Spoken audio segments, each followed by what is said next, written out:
gentlemen, welcome to Wrestling Art with Chris Things. Ray! Do the hammerlock! I do the hammerlock! Ray! Do the hammerlock, you turkey necks! Yeah, do the hammerlock! I do the hammerlock! Everybody's doing it. Hello friends. Welcome back to Wrestling Art with Chris Things. I am your host, Chris Things, Brian, and I have another little old episode of this podcast for you, a little bit later on in the day than I usually like to do these things. But on the plus side, it's one of the rare occasions where I'm actually getting to record this podcast in order. So I'm doing the intro first. So I feel like I'm not lying to you guys for once, so that's nice. Welcome to the show. This is my little old podcast where I talk about wrestling art, my wrestling art, and also this being our Match of the Week edition of the podcast where I talk about a little Match of the Week illustration series concept that I have. Where every week I pick my favorite professional wrestling match that I happen to watch, and I make an illustration of it. I post it to my instagram.com/ChrisThings, and I also post it to christhings.com.au where you can buy fancy art prints of said illustration. But then after that, I come on this podcast and I talk about it. I have some of my most dear pals from all around the world come on this show and nerd out about the match in question. I've kind of gotten a bit behind with this deal because, I do some different types of podcasts from time to time. So sometimes the Match of the Week thing gets put on the back burner. So we get a little bit behind. But today, I believe we're going to be talking about three matches of the week. Let me have a little look here in terms of where we're at on the number front. We have, these are going to be Match of the Week number 109 through 111. That noise in the background is my dog Ziggy licking the face of our other dog Badger. They always get in a playful mood this time of day, so we'll see how we go. But before we get to our Match of the Week chat, where I'll be being joined by my dear pal Joe, frequent guest on the show, frequent wrestling club member. I'm going to have a little bit of my what's going on in the world of Chris Things intro monologue chat. So I have had something very cool happen in the last week. If you listened to my last episode number 100, I was very excited about our upcoming Cult Lucha event, our retro Lucha Libre monster movie screening series at Netherworld. So that took place, and dudes, might I say, it was like so much fun. I was blown away by it. We had just a ridiculous amount of people come along and support this very, very fringe movie night concept, which made me very, very happy. But dude, I'm still blown away by it. So it was myself and my tag team partner in crime, Andrew Leovold of Trash Video fame, Brisbane cult cinema, just dude that knows all of the things, a cult cinema nerd of the highest order. And personal hero of mine who I actually had on the show last week to chat about this. So if you want to learn a little bit more about Andrew, check out that episode. But my gosh, we had the most fun doing this movie night. A big thanks to Andrew, big thanks to Ben and Netherworld for having us for this ridiculous event. Big thanks to everyone who came along. If there's any of y'all out there that might have been there on Sunday night and are listening today, thank you so much. Honestly, the whole night meant the world to me.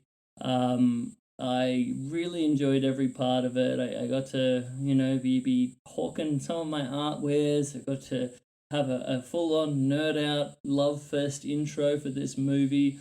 And then everyone seemed to really dig the movie. Like, I was standing up there on stage with Andrew doing our little intro on the microphones. It was very formal. I had my suit that I was wearing. And, of course, I put on a El Santo mask for the intro. But yeah, I was standing up there just looking out of everyone in the room here at Netherworld in the big back room they've got there, and I was just like, dude, there's no way that this many people came, to watch this 60s Mexican wrestling monster movie, El Santo versus Las Mujeres Vampiro, the vampire women. Tremendous movie from 1962. But my gosh, I was absolutely shocked by the fact that it appears they were there for that. They pretty well, everyone was there throughout the entire duration of the film. I played a few little excerpts from the incredibly strange film show where there's a really great Lucha Libre film highlight episode, which I'd highly recommend to everyone. But man, all round, such a good night. Thank you again, everybody who came along, everyone who supported, who bought the things, who were just there for and had a good time. Man, I still on cloud nine for this. And Ben from Netherworld somehow wants us to do this again. Which I am delighted by because I had so much fun on the first one. So if any of y'all in Brisbane would like to come along on Sunday night, February 22nd, we're doing it all over again. Cult Lucha Mexican Wrestling Monster Movie Madness Event Dose. Where we're doing it, guys. We haven't officially announced the movie yet, but Andrew and I have been talking about something quite special. So when we officially drop that, stay tuned to the Instagram pages and whatnot. But I'm very excited about that. Just, man, so good. I also am very excited to announce that I'm back on board with Lucha Fantastica for my first kind of like, in-person traveling art carny hawking my wares event of the year. That'll be Saturday, February 14th, Valentine's Day, in fact. So you know that I had to just check in with my my partner Caleb to see whether that would be okay, but she was happy for me to do it. But it's the Lucha Fantastica Love Battle taking place at Collingwood Town Hall in Melbourne. The adult show is actually sold out, which is incredible. So I'm very excited about that. So yeah, it's like this year is finally kind of shaping up in terms of letting me know on what I'm doing, which is nice. And then I'm also very excited that I had the big event for April locked in as well, the Brisbane Illustration Fair. That'll be taking place on April 18th and 19th at the Brisbane Showgrounds. So yeah, it's starting to take shape. I'm a little bit less stressed that I actually know what my year is starting to look like, which is nice. And one other thing that I forgot to mention on last week's episode that was quite a big deal to me. I officially crossed over the mark of 5,000 people following me on Instagram, at Chris Things on Instagram, and that blows my mind that there are 5,000 people out there who willingly click the button to sign up to be like, hey, yeah, I would like to see this guy's stuff on a regular basis. His nonsense wrestling art. Yeah, so thank you so much. Just it's a nutty time, to be honest. But in conjunction with that, I did a little special post where I've still got it ongoing. I think I'll shut it off next week. I'm doing another one of those little thank you kind of like competition initiatives.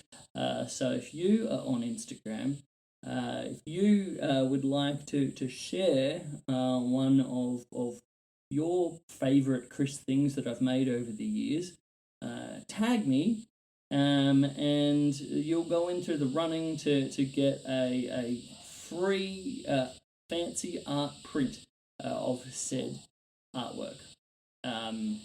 Or of your choosing, whatever you want, as long as I have it in, art print form, I'll make that happen. So yeah, if you would like to do that, jump on Instagram, do that little share deal, and you can be part of the fun. So Ziggy is currently growling, so I guess that's a sign that my intro has gone too long. Thank you for letting me know that, Ziggy. But guys, I'm having fun. I'm still on a high from this amazing Cult Lucha night. I'd highly recommend everyone out there from the non-Brisbane places, fire up Santo versus the Vampire Women. Tremendous movie. Just goes way harder than it has any right to. The actual cinematography is quite beautiful. And especially if you want to watch the Samson versus the Vampire Women American dub-over version, that is a very, very fun time. All right, but I think we are ready to be joined by Joe for a little match of the week action. Here we go.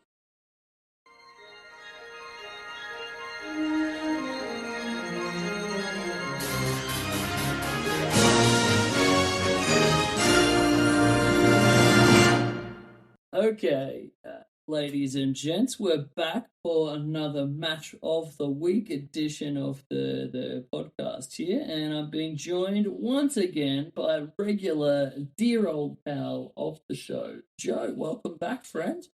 Chris, thanks for having me once again. Oh, dude, I always like to have you on the show here. It feels like a hot minute since we've had you on last, but I thought, man, we're talking about a Terry Funk match here, so there's no way that I can't have you on for this thing, I'm very flattered to hear that I get to take that role as a Terry Funk enthusiast. I mean, I just feel like anytime we're talking about a Terry Funk match, like an appropriate level of enthusiasm is required, so, it helps. Exactly. And we've got it here. Indeed. So today we're talking 3 matches of the week here. As I was saying in the intro, how I've been, the nature of this thing is just getting more and more behind with the matches of the week. So slowly trying to get caught back up. We'll see how we go. Today we're talking matches of the week number 109 through 111. We got 2 delightful lucha matches and 1 FMW tag team classic. But first of all, starting off, match of the week 109, we got Tiger Mask, the original Tiger Mask, Satoru Sayama, wrestling Brazo De Plata, also known as Super Porky. In New Japan, this was at the Osaka Prefectural Gymnasium on September 17th, 1981. New Japan's Bloody Fight Series 1981 Fight Tour, which is an excellent tour name, I feel. Definitely need to bring that one back. Yes. Dude, I think this is, if you're going to show someone like a Tiger Mask showcase, like of the more like lucha side of Tiger Mask, I don't think it gets better than this. No, I mean, Tiger Mask, it is the reason that we still have people being Tiger Mask is really, Sayama's starting off so successfully. If Sayama's no good as Tiger Mask, well, that's it. That just dies a death, and there's no Tiger Mask 2, 3, and 4, and so on. So, just been so great as part of Wrestling Club to watch some of these Sayama matches. I don't think I'd ever seen original Tiger Mask matches until you started showing them. Oh wow, I don't dude! think I'll so. take that as a badge of honor. Yeah, you should. I'd seen others, um, but definitely now having seen a few, and it's just the greatest spinning kick. Has any professional wrestler ever done a spinning back kick as well as Sayama? And I think the answer is Oh no. my gosh! I mean, even just like purely watching this match, a couple of them. Like there's one earlier in the start, one right near the finish that is just like exactly what you're saying. Maybe the most perfect spinning kick of all time. Just looks so good. Just hits him right on the button. Like it's like watching a legit like Bruce Lee like kung fu movie, but like in wrestling form. It's wild. Yeah, I'd love to know if Sayama tagged any people over the years. I'm sure he did, and it wouldn't have been Oh, most fun. certainly. Yeah, yeah, to catch one of those at full speed in the sternum or in the groin or in the lower abdomen or something. Um, but yeah, I this mean, you definitely get that as you move on from like the cool thing about Tiger Mask Sayama is you got like two very clear stages of his career. I mean, you got another one like before the mask, but even if we're just talking about the Tiger Mask days, like you got the incredibly graceful, like luchador esque, high flying junior heavyweight iconic Tiger Mask that everyone knows and loves, and then you've also got shoot style Tiger Mask once he leaves New Japan, joins the upstart rebellion in UWF, and we just get one of the most Tiger Mask and shoot style Tiger Mask is just a sight to behold. If you like to see people get hit really really hard by and very very mean, it's like just sometimes uncomfortable, but awesome. Yeah, well, I mean, I'll have to check that out. But this match in particular was so good. And are we going to call him Super Porky, or are we going to I think so. I mean, this is technically pre Porky days, pre at least in pork? terms of his physical stature here. But I adore Super Porky. Like, I mean, I love him in his like classic Super Porky days. It's just this incredible comedic character. Um, uh, the little footage that exists of seeing them in their prime as like the brothers Los Brazos is just incredible stuff. But there's some really great footage of them in the Hamada's Lucha Japanese promotion from the late 80s early 90s that I recommend to people. But man, I'm a big Super Porky fan. So when I saw this match on the Tiger Mask comp tape that I was watching this on, I had high hopes. And they just work so well together. It's like Porky is just the classic Rudo there to do all of his like fiendish tactics, but just the consummate Rudo and Tiger Mask is perfect. Like, dude, this couldn't get any better, I don't think. No, and then the and just that offense is so electric. Then when Sayama gets it in, and so it's also that thing as well. I was watching that Dark Side of the Ring recently of that Dynamite Kid, and Mm. obviously the matches he had in Japan, and just Oh man, talk about like one of the greatest rivalries of all time, between Dynamite and Tiger Mask. I think a lot of us watched those comp tapes as one of our early forays into tape trading back in the day. well, you just see, don't you, when you watch it, like, oh yeah, this is that person that was ahead of his time, and why he's still so influential, like so Mm. long after it is watching this match. You could take this character and put him into, a modern promotion, and there wouldn't be anything that would sort of jar the audience in that way. So sort of just so forward leaning. And the other thing I was going to say as well was just like your art for this match was fucking awesome as well.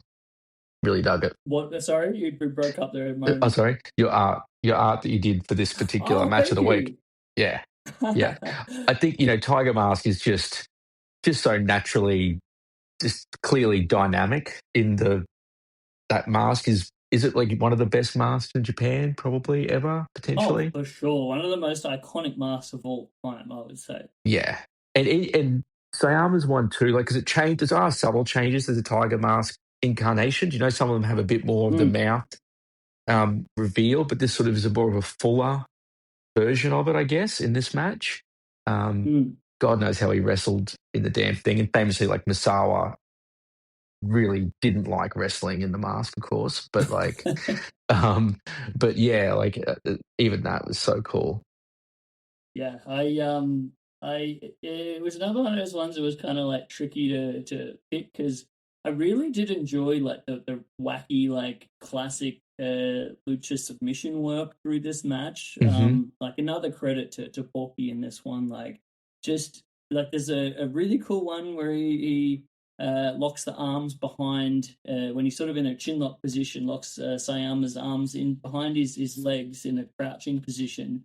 And then you think he's going to take the chin lock, but he takes one of the arms and then sort of like does like this wacky thing where he has like both of his arms where he's stretching them out, and then he pivots into a different submission position. Just that real like classic kind of thing. So there was a few different ones where I was like so being like, man, these are some really cool moments. Another one where Porky's like biting him as again like one of those classic like Rudo tropes. But I think the main thing that made me pick this one was like I just thought it was so clever where he had him in that sort of Atlantida position, like the classic finishing move of Atlantis, where he's got him on his knees like over the shoulders, kind of like your Lex Luger torture rack kind of thing. That's about to say.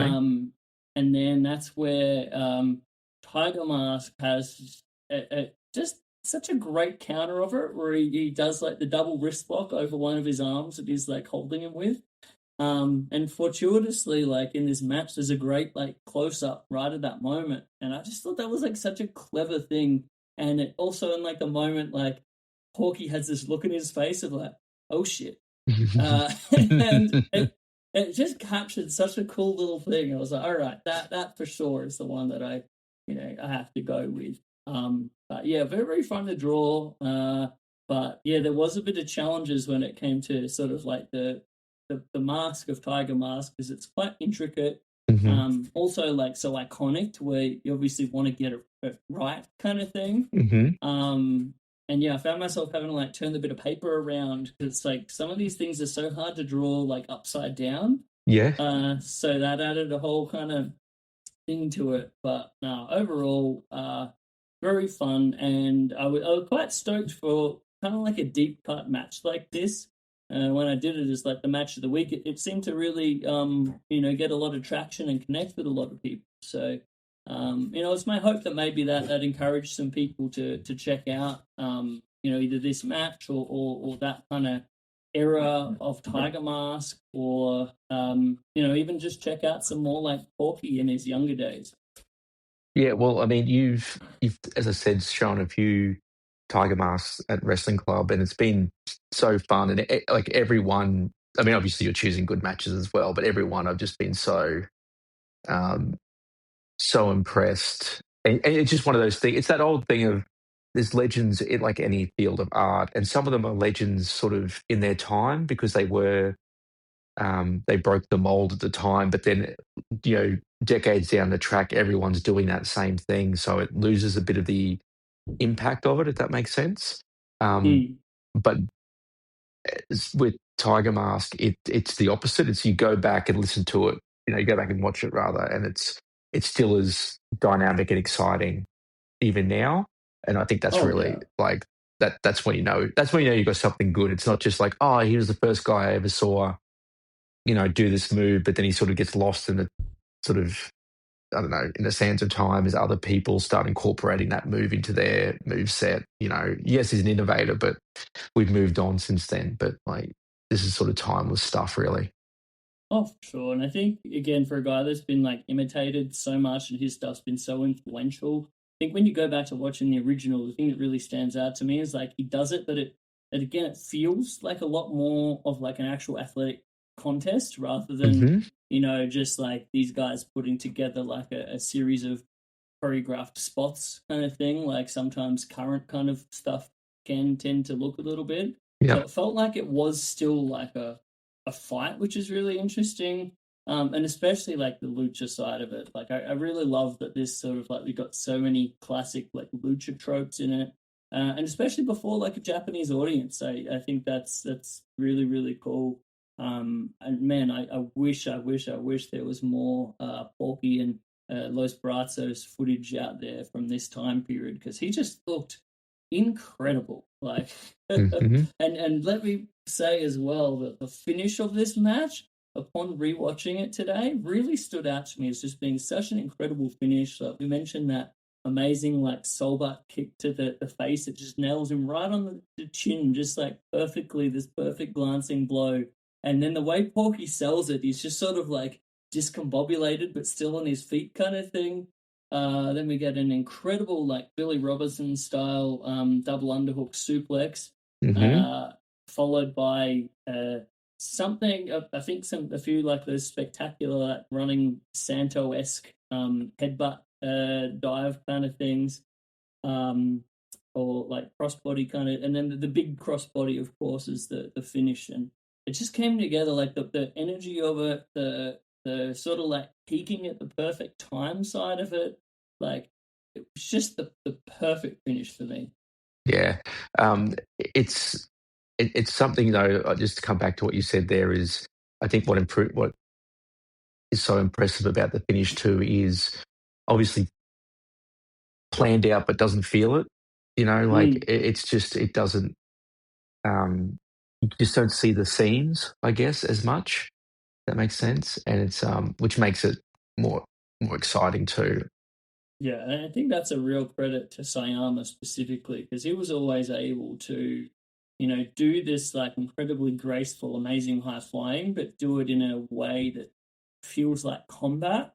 Hmm. And then that obviously was like a big thing is in his evolution into like his sort of more realistic style wrestling, like shoot style era.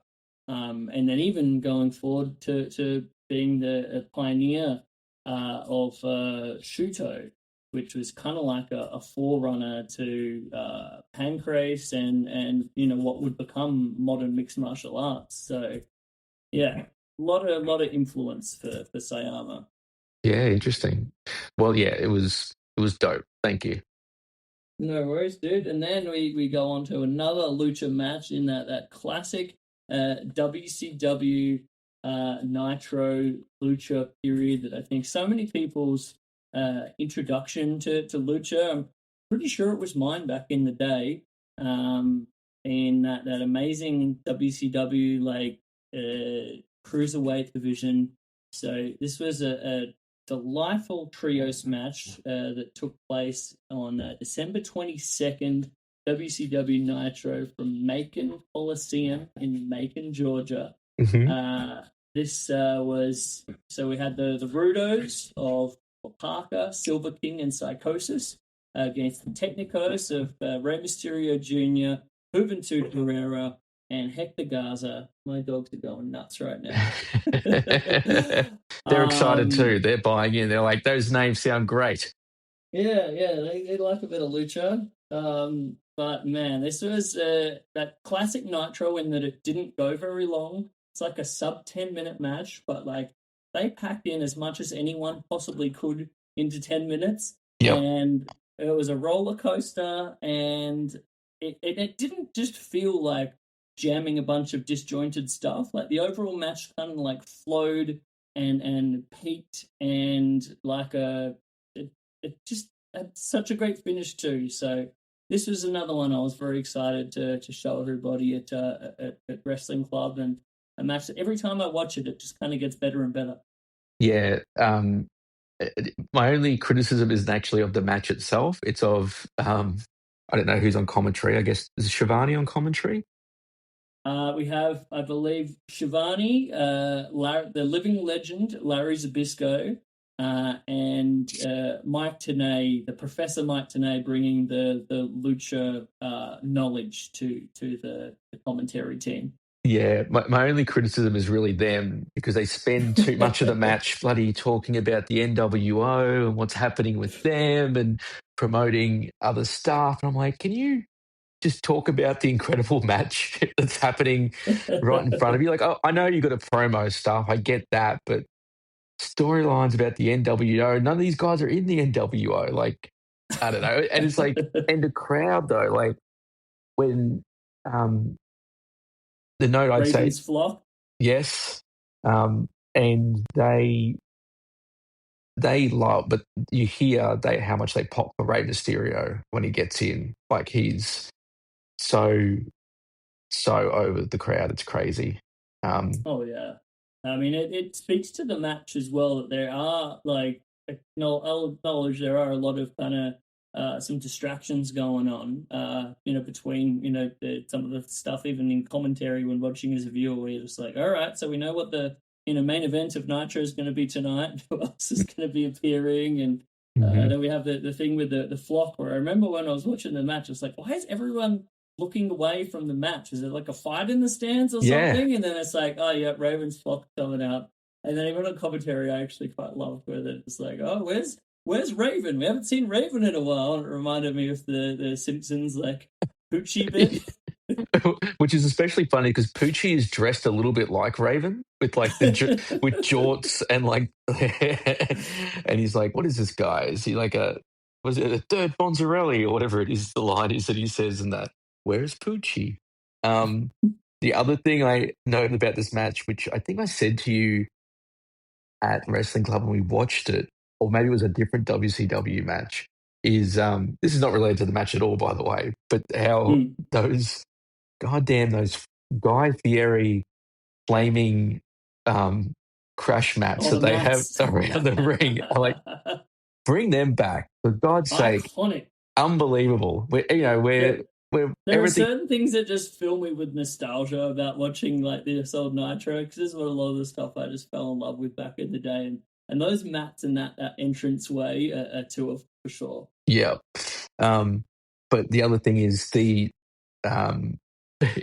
it's the spot. There's a number of different dives to the center of a ring that everybody misses. Oh, what a great spot. I think that's where the crowd gets back on board. That's what I was kind of saying before. We have all this stuff going on, but then the crowd's like, they actually start reacting to the wrestling. And I think that's a really cool moment in the match. Like, I love the start out spot between Silver King and Hector Garza. This, I believe, was Hector Garza's like debut on Nitro as well. So he had a lot of pressure on him, and I thought he did absolutely great.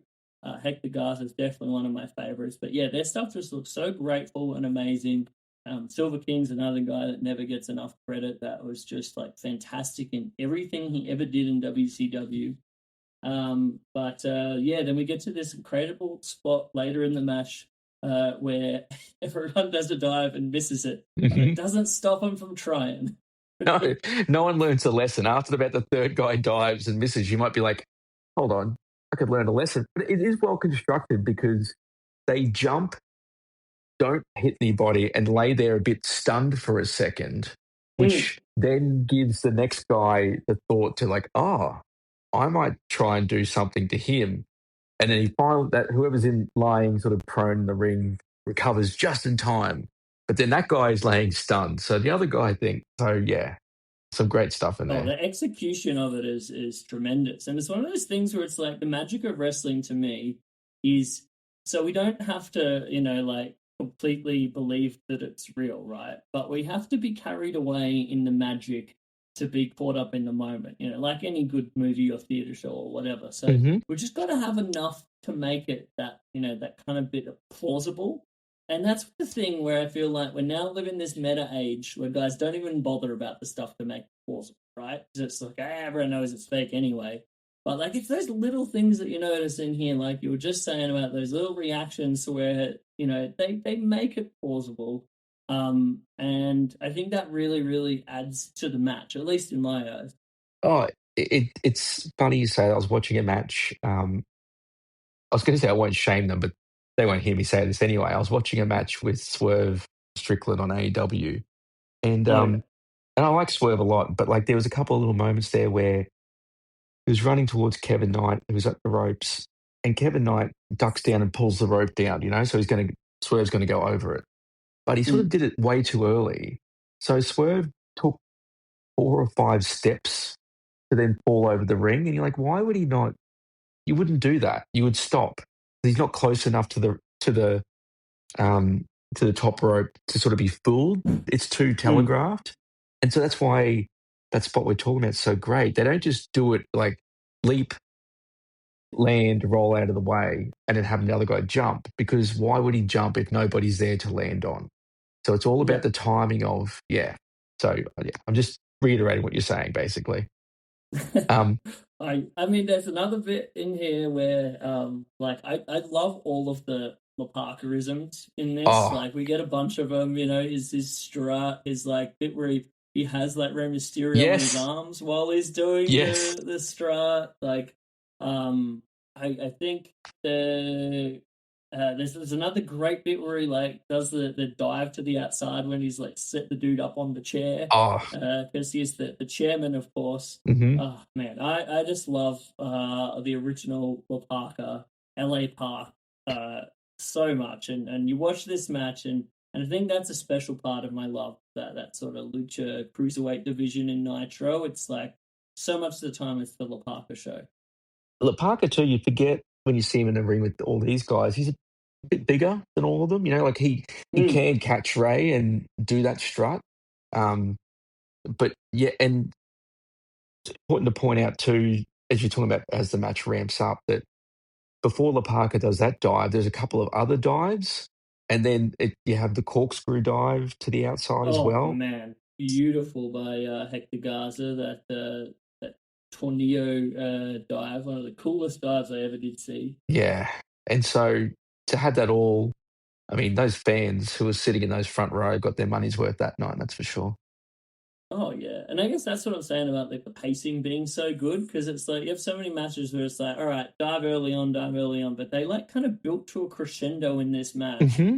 It didn't go that long in such a perfect way. So once everyone, we had the sequence of the missed dives in the ring, we had the nutso dives to the outside, um, and then by the time we got to the finish, it was like the match just think again, hit that perfect crescendo. So when Ray went up and did his incredible snap Rana, after the inverted run Frankensteiner off the top rope, which was with the Silver King, that was super impressive. Man, this is just masterful shit. It is, and Ray gets the pin, um, selling his leg the entire time, selling it post win as well. Always love a post win sell. Mm-hmm. So yeah, just a really, and you're right. Like this is the type of stuff um, that introduced lucha to a lot of people, like of our vintage, and um, it's so great. Yeah, also special mention to a move that didn't quite go great, but was kind of even bettable, like regardless. Was the did you notice the um head bump oh, poison rana that Hoovy and Psychosis, I believe. Early in the match, Yeah, yes, he yeah, just yeah, gets dumped on the top yes, of his head. yeah. Spike poison rana. I was just like, holy shit. They were on commentary, they were like, oh. Yeah, yeah, the most brutal thing that would have happened the entire match, no question. Yeah, But no, so good. great one. And yeah, even like the moment for the art of this one, where such classic pantomime lucha spot of the Rudos like grabbing the Technico from behind with the arms, and they go up to give him a chop or a strike or whatever, and then he does the double back, and then he gets his partner and that kind of shit. Like I adore those spots, and that was the reason why I chose that one for the artwork. But yeah, man, another really really fun one to do. And just on that too, just kudos to you for getting the strut, like the style of the strut in there is very cool as well. I mean, that's like I said, it's all just the love for LA Park and those kind of like classic Parker mannerisms. Like I just have so much love for that dude. Yeah. But then now we come on to our third match of the week, our final one for this episode of the podcast. Another, so these all happen to be ones that we watched at Wrestling Club, funnily enough. So that was another reason why I wanted to have you on to do a little bit more of an in-depth talk about them than we did on our Wrestling Club debrief that episode. But this one being Match of the Week number 111, again, classic FMW, that prime 1996 era of FMW. We get the Funk Masters of Wrestling. I'm not sure how familiar you are with this incredible faction, but the two of the main guys of the Funk Masters of Wrestling, that being Terry Funk and Gladiator Mike Awesome, up against Hayabusa and Masato Tanaka in just a tremendous tag team affair in Korakuen Hall from what was the official date of this one? September 24th of 1996, the FMW's flashover tour. But dude, this just all four of these guys, like this is like perfect in so many ways for me.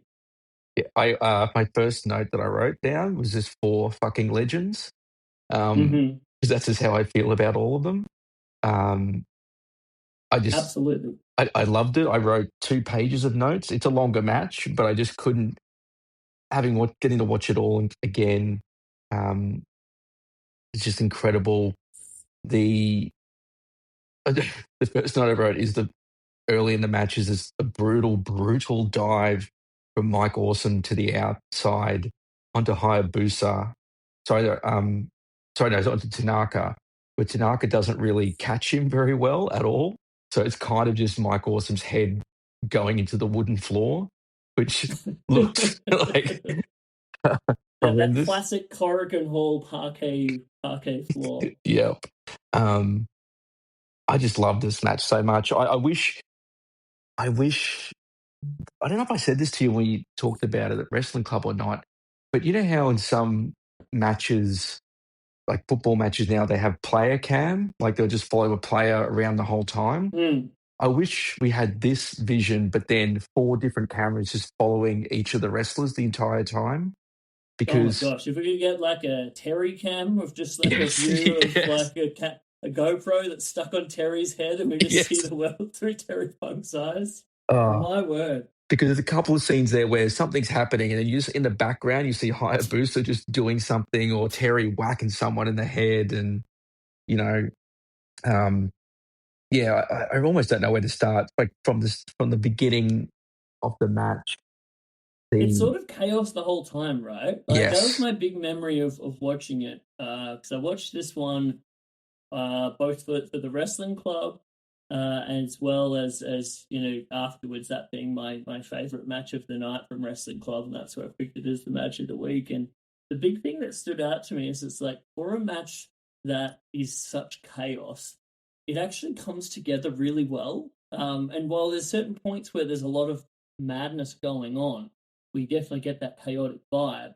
Like all of the parts, like as a sum, are greater than you know their separate parts. Or I think there's actually a saying there that I was going for that I just completely um, fucked up. But you no, know what I mean.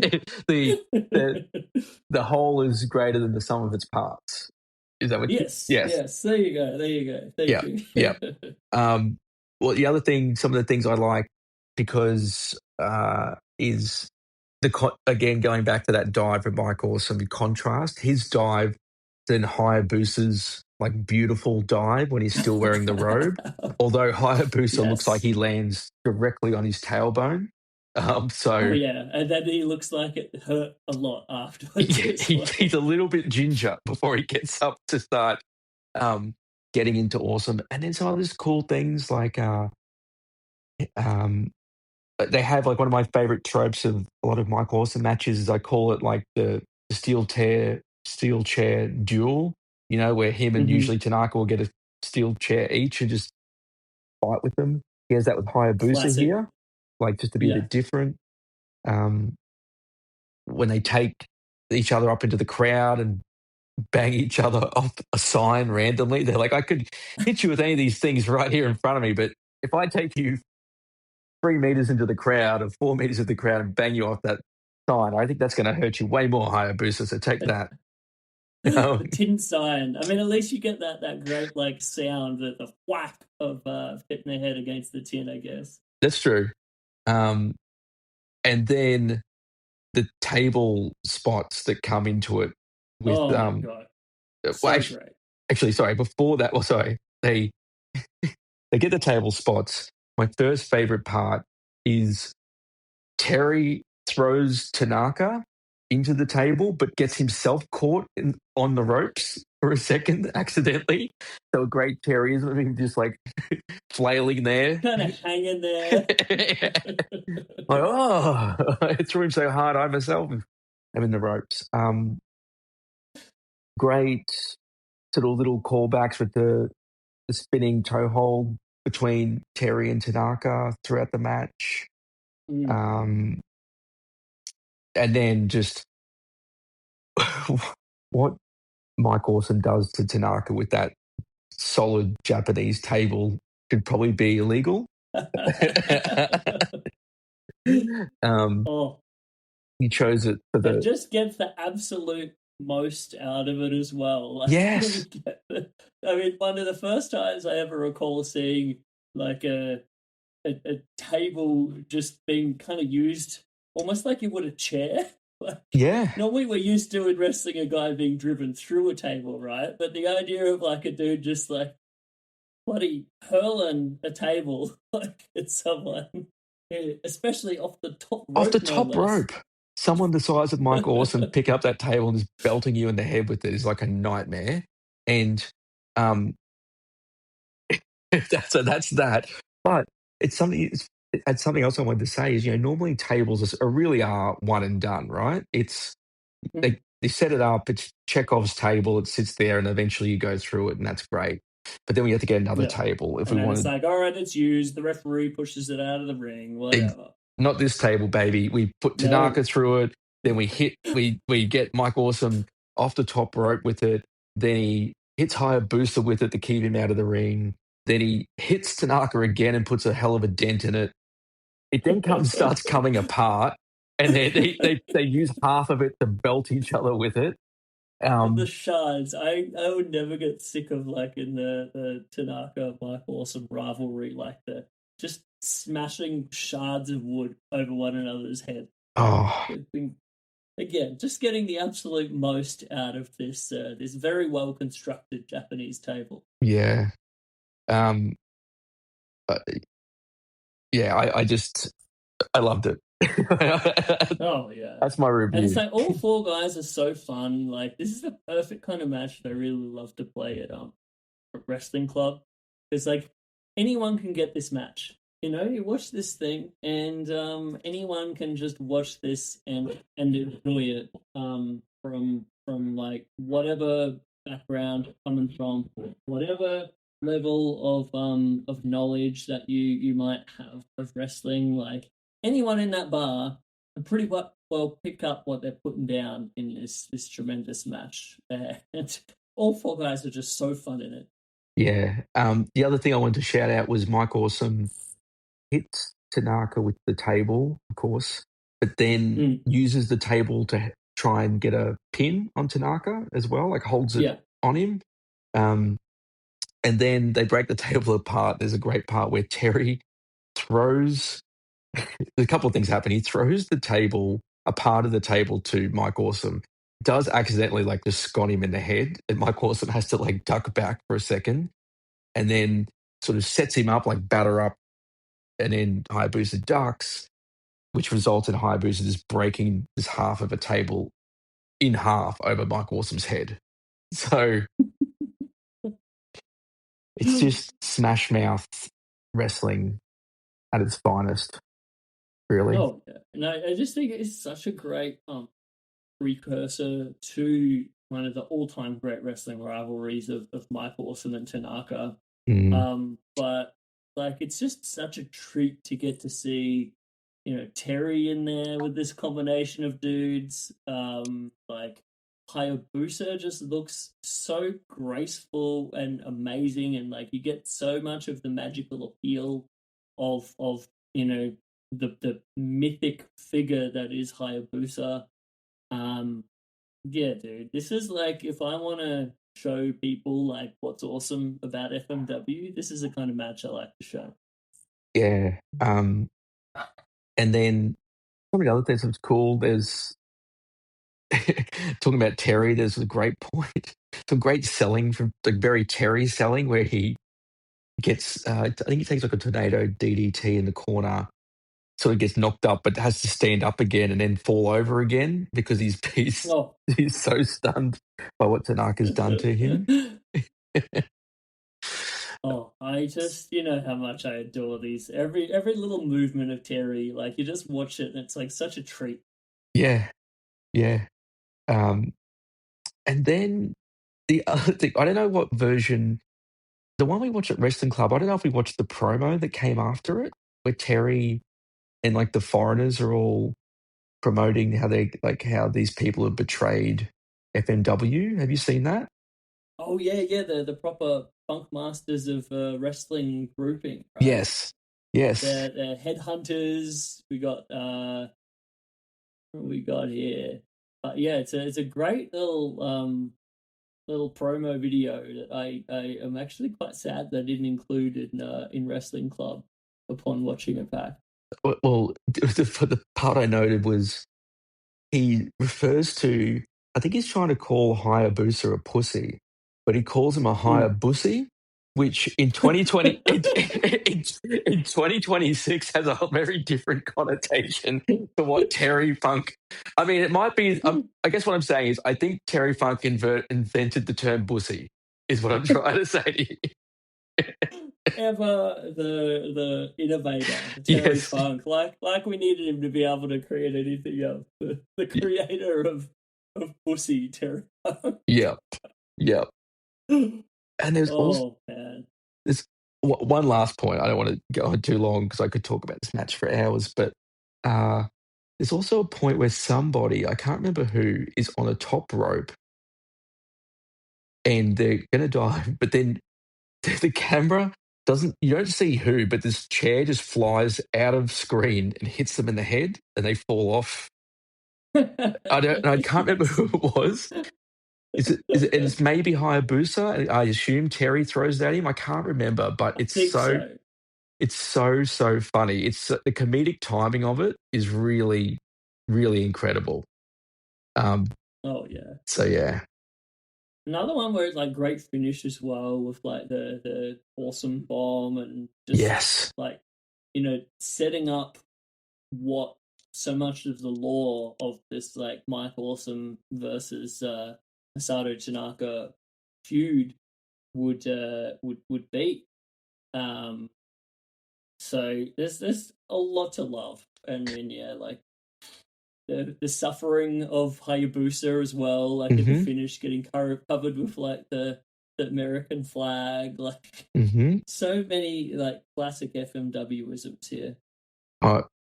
I did want to shout out though. What is I think the nastiest looking like bump in the whole thing is the one where um, Hayabusa is pulled backwards over the top rope with the chain around his throat, and he's up on the he's Yes. up on Terry's Oh my shoulders, gosh. and he gets pulled backwards onto like the ring apron, and looks like he lands on his head almost. And you're Yeah, he like, gets like spiked on the apron, right? That's a oh, gnarly spot. dude. And it's a crazy, like, not to bring down the tone or anything, but like it's so weird in wrestling. Like the spots that, like, if that had been the move that paralyzed Hayabusa, you'd be like, oh yeah, well of course, like that's what Mm. happens when you pull someone backwards from on a man's shoulders and he hits the thing. And it's just so crazy that like it's often the moves that look relatively innocuous that end up causing all this damage. But that spot is scary as shit. Like to see, I mean, it's the crowd like has like the kind of like y- kind of reaction appropriately. Like yes, it's just we watch it and you're like, were they intending to do that? Because yeah, that is disgusting. yeah, yeah, yeah. And high boot, like going backwards, he's not facing forwards. Like just absolutely brutal. Like I don't know what if that was came off as intended. Maybe they had a different sort of angle or vision to it. I don't know, but yeah, it's nasty, real nasty. Whatever it was totally awesome. Yeah. Like, that's the real vibe that I remember, back in the day of watching this stuff, and especially with FMW. And more recently, you see something that happens dangerous in like AEW or WWE, and you have the toxic fans on either side be like, oh, that was so unprofessional, or that was so dangerous, these like safety police types. Back in the day, I remember we used to watch this and like tape trading or downloading this on LimeWire or whatever the heck it was, and you go on like the forums and you just be like, dude, he looked like he killed it. Fucking awesome. Yeah. That was sick. Like, the more dangerous, the better. Yeah. Well, I mean, it's also that thing, right? You get a bit inured to the other stuff, and then you see something like that, and you still sit up and go, oh, Jesus, is he okay? Like, genuine concern for Hayabusa in that moment. Yeah, most definitely. Yeah. Man, tremendous match. I would highly recommend it to anyone who might not have already watched it, but just so much fun. And yeah, I'd also recommend checking out that extended cut with like the post-match promo and the backstage stuff. Or checking out more of the Funk Masters of Wrestling era. There's a little bit of footage out there of just a tremendously bizarre heel faction era of FMW where Terry Funk decided that he was going to recreate FMW, but it was no longer going to be Frontier Martial Arts Wrestling. It was going to stand for Funk Masters of Wrestling, which may be the greatest faction name of all time. Yeah.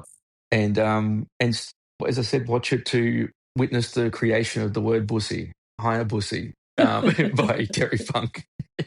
Who knew? Great. Man. Oh, well, thanks again for coming on, man. I'm glad we got to re-chop it up about these delightful matches. And once again, thank you so much for coming along and being a part of Cult Lucha this past Sunday night. That whole evening made me so happy. My pleasure, and highly recommend it to anyone listening in Brisbane to come along next time. It was great turnout. It was everyone really dug it. Full house. Yeah, full house. Super no vacancy. Full house. Standing room only. Legit standing room only. Had a great time, and everyone and people stayed. It wasn't one of those things where people, left halfway through. I mean, I know they're short. They're only short films. I mean, that shocked me. I expected when I did the intro thing that like a lot of people were just like there. Oh, we're at Netherworld, and then once the movie started, most people would filter out. But I was blown away by the fact that there were that many people there that were like, "Yeah, man, we're gonna watch this 1962 Santo versus the Vampire Women classic." Yeah, and the and I think just this great schlock. Some of the greatest transitions, vampire bat transitions ever committed to cinema. I think it's fair to say. Yes. Oh my gosh. And some of the most greatest vampire beatdowns that are just like rudo wrestler beatdowns, like vampires just doing wrestling stomps to dudes. So, yeah. More of that, and the weapons run. For those of you who know the movie, turns out weapons heavily inspired by Mexican luchador cinema, I think, is what I took away from that as well. Oh, so good. Yeah, man. Such a good time. But I'll definitely I'll see what's coming up with our match of the week or how we go for our next wrestling club event. But I look forward to having you back on the show soon. Sounds good, dude. All right. Thanks, man. Take care, and I'll catch you later. All right, mate. All right. A lovely little chat there with Joe. Especially really like the little Cult Lucha evening wrap up that we got there. Man, 101 episodes. Wild world. Well, I would like to thank you very much for your listening. If you're a new listener or an old listener or any in between, really appreciate it. I hope you get something out of this mess of a podcast. I'd also like to thank our fine folks at Social Suplex for allowing me to do 101 episodes of this show, for just having the things. Socialsuplex.com is the hub of this thing, the home of this podcast. There's a bunch of other rad wrestling podcasts, from One Nation Radio to Keeping It Strong Style. We've got the Imps WWE Adventures, All Things Elite, the Trish and Sarah podcast, Tunnel Talk, all sorts of fun audio for your listening pleasure there. But big thanks, Social Suplex. And yeah, dude, I at the end of this podcast, I again just wanted to just say such a big thank you to Andrew of Trash Video, to Ben, and for everyone who came along to Cult Lucha. Really made me happy for a great start for 2026. Man, go and watch yourself some classic Lucha Libre monster movies. It's a fine time. I think that'll do us for today. But again, as always, I hope you guys have a wonderful week. I hope you get some fun creative projects going if that fills up your cup. I hope you get to watch some fun wrestling if you can squeeze that into your week. But dude, that's it. This has been Wrestling Art with Chris Things. I am Chris Things. Enjoy.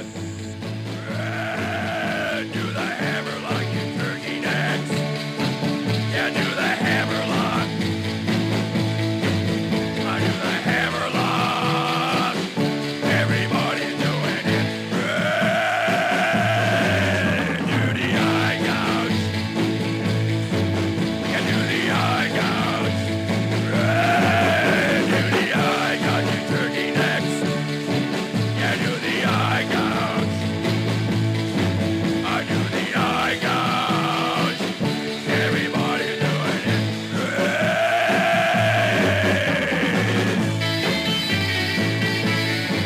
Okay, you turkey nuts. Gather around.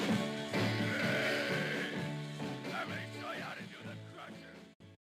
If you're a podcast host, listen up, this one's for you. My name is Allie Jackson. I'm the host of Finding Mr. Height, a dating and relationship podcast that I've been doing for 4 years now, sharing my positive and practical approach to dating that's built on my own life experience. And I wanted to share another experience that I've had, my secret behind monetizing my show. It's called Red Circle, and I was just telling my colleague about how much I love their platform. With Red Circle, not only am I getting a seamless hosting experience, but I also love the support I receive in ad sales. It's not just typical ad sales either. It's targeted opportunities based on my show and my life. And the platform is super simple. You just set your preferences and Red Circle matches you with sponsors that align with your show. You can vet every opportunity and their platform gives you great analytics. More recently too, my Red Circle team has brought me opportunities outside of my podcast on social media to really augment the podcast partnerships, bring them full circle. I just can't recommend them enough. If you want to give it a try, go to redcircle.com to get your free trial. That's redcircle.com for a free trial.